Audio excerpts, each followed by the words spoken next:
पंजाबी में एक कलाम लिखा है, आप लोगों की नज़र करता हूँ। बड़ी देर के बाद ये मौका मिला है दोबारा पढ़ने का। दूसरी बात ये है कि शायर जो होता है ना, वो दाद का भूखा होता है। दाद ज़रूर देनी चाहिए, उससे उसकी एनर्जी बढ़ती है। और अभी एक दोस्त ने कहा वाह वाह, तो मुझे वाकया याद आ गया कि कोई शायर था तो उसका नाम हयात था। तो वो उसने भी इसी तरह कह दिया कि यार कोई वाह वाह तो करो, इतने शेर आपने सुन दिए हैं। तो फिर जब उसने शेर पढ़ा तो सब ने कहा वाह हयात वाह हयात।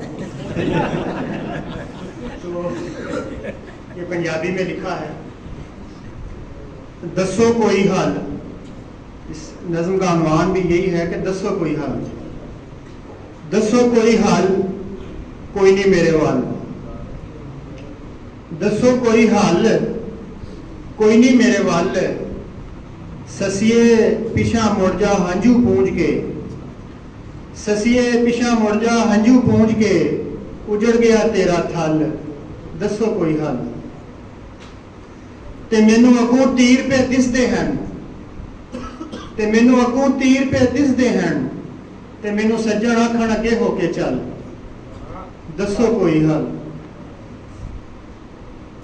वरियां दी जमी मैल है, वरियां दी जमी मैल है, इनू चंगी तरह मल। दसो कोई हाल।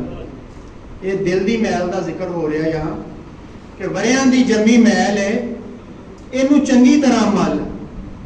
दसो कोई हल। ए मिट्टी नरम करन लई अजे होर फिरना हल। दसो कोई हल।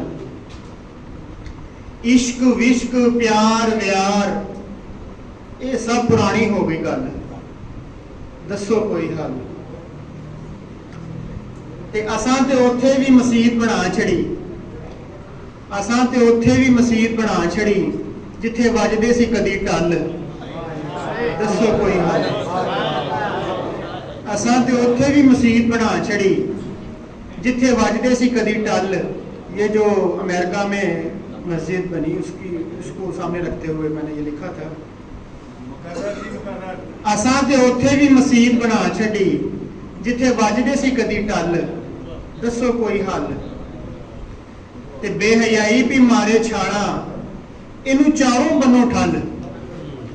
बेहयाई भी मारे छाड़ा, इनू चारों बन्नों ठल। ये इश्क खेड नहीं नियाणियां दा, ये इश्क खेड नहीं नियाणियां दा, इत्थे लह जांदी ओ खल।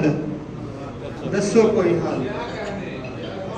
ये इश्क खेड नहीं नियाणियां दा, इत्थे लह जांदी ओ खल। दसो कोई हाल। ते ये घड़ा पार लंघ जावे, ये घड़ा पार लंघ जावे, रब्बा कोई जी गल दे छल। दसो कोई हाल। ये घड़ा पार लंघ जावे, रब्बा कोई जी गल दे छल। दसो कोई हाल। ये रुख हो जाए हरा भरा, ये रुख हो जाए हरा भरा, रब्बा कोई इंज दा ला दे फल। दसो कोई हल।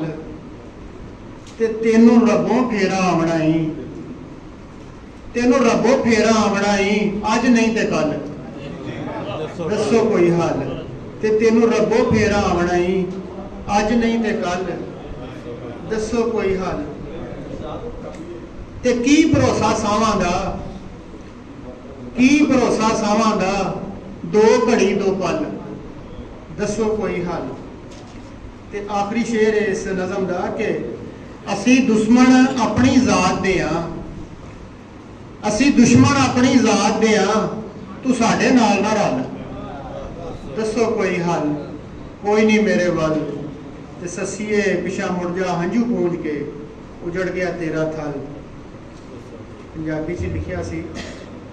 ये अब मेरी शेख अदर साहब से दरख्वास्त है कि आप अगर कलाम मिल गया है तो आ जाए।